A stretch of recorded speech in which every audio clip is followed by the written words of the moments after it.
काशी तमिल संगमम के आज के समापन कार्यक्रम में मुख्य अतिथि के रूप में उपस्थित केंद्रीय गृह और सहकारिता मंत्री आदरणीय श्री अमित शाह जी, इस संपूर्ण कार्यक्रम के संयोजक केंद्रीय शिक्षा और कौशल विकास एवं उद्यमिता मंत्रालय के मंत्री माननीय श्री धर्मेंद्र प्रधान जी, केंद्रीय संस्कृति पर्यटन और पूर्वोत्तर क्षेत्र विकास मंत्रालय के मंत्री माननीय श्री जी किशन रेड्डी जी, तमिलनाडु के माननीय राज्यपाल श्री आर.एन. रवि जी, केंद्रीय पशुपालन डेयरी मत्स्य पालन एवं सूचना एवं प्रसारण मंत्रालय के राज्य मंत्री माननीय श्री एल. मुरुगन जी, भारतीय भाषा समिति के अध्यक्ष सम्मानित श्री चामो कृष्ण शास्त्री जी, भारतीय जनता पार्टी तमिलनाडु के अध्यक्ष श्री के. अन्नामलाई जी, काशी हिंदू विश्वविद्यालय के कुलपति प्रोफेसर सुधीर कुमार जैन जी, आईआईटी चेन्नई के डायरेक्टर प्रोफेसर वी. कामकोटी जी, शास्त्र विश्वविद्यालय के डॉक्टर एस. वैद्य सुब्रमण्यम जी, काशी तमिल संगमम के समापन कार्यक्रम में उपस्थित तमिलनाडु और काशी के सभी उपस्थित महानुभाव, बाबा विश्वनाथ की इस पावन धरती पर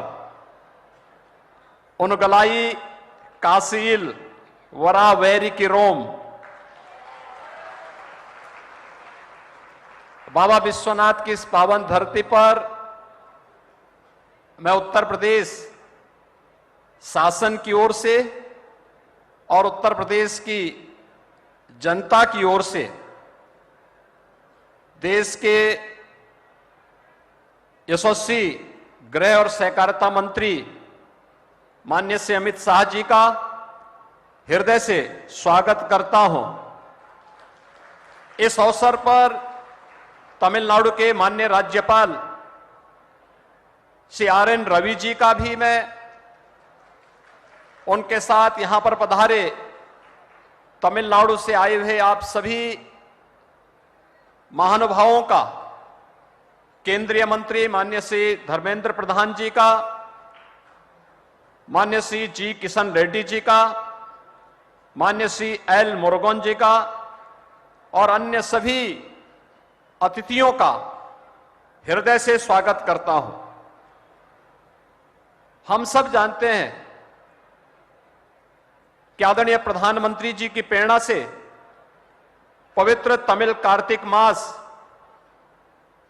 17 नवंबर 2022 से काशी तमिल संगमम का शुभारंभ आदरणीय प्रधानमंत्री जी के कर कमलों से काशी की इस पवित्र भूमि पर हुआ था। विगत एक माह के अंदर काशी में तमिलनाडु के अलग अलग ग्रुप से जुड़े हुए 12 ऐसे समूह ने आकर के न केवल दुनिया की 2 प्राचीनतम सभ्यता और संस्कृति के साथ एक भारत श्रेष्ठ भारत की आदरणीय प्रधानमंत्री जी की इस कल्पना को मूर्त रूप देते हुए देखा है, बल्कि काशी के साथ ही प्रयागराज और अयोध्या जाकर के उत्तर प्रदेश और तमिलनाडु के बीच की उन प्राचीन समानताओं को भी अनुभव किया है। और इसका संदेश न केवल उत्तर प्रदेश के अंदर बहुत सकारात्मक रूप से रहा है, बल्कि तमिलनाडु से आए हुए अतिथियों ने भी बहुत नजदीक से इसको अनुभव भी किया है। और मुझे जिस दिन तमिलनाडु से आए हुआ पहला समूह प्रयागराज में गया था, उस दिन प्रयागराज मुझे भी जाने का अवसर प्राप्त हुआ था। जिस दिन समूह अयोध्या गया था, मुझे उस दिन अयोध्या भी जाने का अवसर प्राप्त हुआ था। और मैंने देखा था कि बहुत सारे लोग ऐसे थे जिनको पहली बार उत्तर प्रदेश में, काशी में, प्रयागराज में या अयोध्या में आने का अवसर प्राप्त हुआ था और उन्हें लगा कि वास्तव में देश की दो प्राचीन परंपराएं एक साथ मिलकर के आदरणीय प्रधानमंत्री जी के उस संकल्प को, जो एक भारत श्रेष्ठ भारत है, उसे साकार कर रहे हैं। इसके लिए हम सब आदरणीय प्रधानमंत्री जी के प्रति हृदय से आभार व्यक्त करते हैं और केंद्रीय शिक्षा मंत्रालय को इस बात के लिए हृदय से धन्यवाद देते हैं कि एक महीने से अधिक ये परंपराएं, ये कार्यक्रम बहुत कुछ कह रहा है। खासतौर पर जब हम काशी की बात करते हैं तो काशी भारत की आध्यात्मिक और सांस्कृतिक राजधानी के साथ साथ कला संस्कृति का एक अद्भुत केंद्र बिंदु रहा है।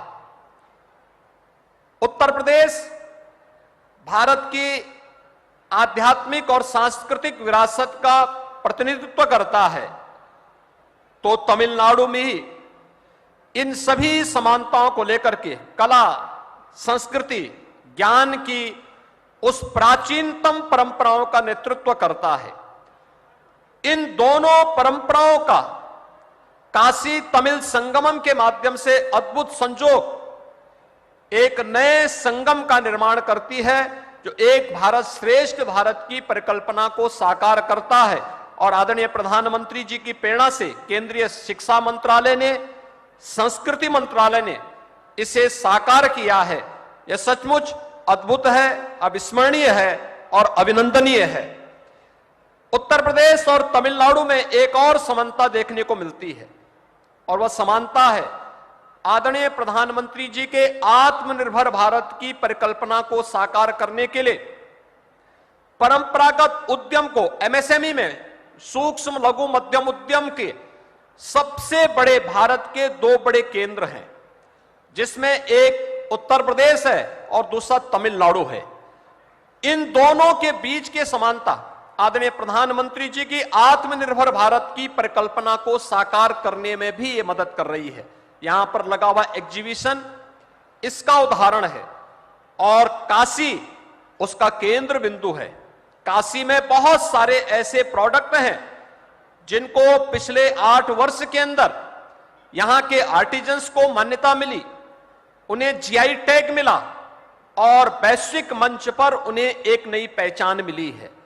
यह जो संजोग है, प्राचीन काल से ही काशी भगवान विश्वनाथ के पावन ज्योतिर्लिंग के कारण, भगवान विश्वनाथ के इस पावन धाम के कारण जहां जगविख्यात रहा है, तमिलनाडु में भगवान श्री राम के द्वारा स्थापित रामेश्वरम का पवित्र ज्योतिर्लिंग, इन दोनों पवित्र ज्योतिर्लिंगों के समन्वय के साथ साथ आध्यात्मिक और सांस्कृतिक विरासत और इस देश में भारत को आत्मनिर्भर भारत बनाने के लिए अपनी परंपरागत उद्यम को प्रोत्साहित करने के आदरणीय प्रधानमंत्री जी की प्रेरणा के दो महत्वपूर्ण केंद्रों का यह संगम भी विगत 1 माह से बहुत कुछ प्रेरणा दिया है। हमें विश्वास है कि जो शुरुआत पवित्र कार्तिक मास में काशी तमिल संगमम के माध्यम से प्रारंभ हुई है, यह परंपराएं निरंतर आगे बढ़ती रहनी चाहिए। इस अवसर पर मैं इस बात के लिए भी धन्यवाद दूंगा कि महाकवि सुब्रमण्यम भारती जी ने इसी तमिलनाडु से आकर के इसी काशी की धरती पर जो ज्ञान और साहित्य की समृद्ध परंपरा दी है, उत्तर प्रदेश सरकार भारत सरकार के साथ मिलकर के उनके इस पवित्र परंपरा को और उनके स्मारक को भव्य स्वरूप देने में अपना भरपूर योगदान देगा। मैं एक बार फिर से आज के इस कार्यक्रम में आदरणीय गृह मंत्री जी का, तमिलनाडु के माननीय राज्यपाल जी का अपने केंद्रीय मंत्रियों का और तमिलनाडु से आए हुए सभी सम्मानित अतिथियों का एक बार फिर से उत्तर प्रदेश आगमन पर हृदय से स्वागत करता हूं और मुझे पूरा विश्वास है कि आप अपनी इस यात्रा की मधुर स्मृतियों को तमिलनाडु के हर घर तक, हर गांव तक पहुंचा करके इस परंपरा को अनवरत आगे बढ़ने के लिए तमिलनाडु के अलग अलग क्षेत्र से जुड़े हुए अन्य महानुभावों को भी उत्तर भारत और उत्तर प्रदेश आने के लिए प्रेरित करेंगे। आप सबकी इस पवित्र यात्रा के लिए मेरी मंगलमय शुभकामनाएं हैं। आप सब को मैं इस बात के लिए अपनी शुभकामनाएं देता हूं। धन्यवाद। जय हिंद। हर हर महादेव।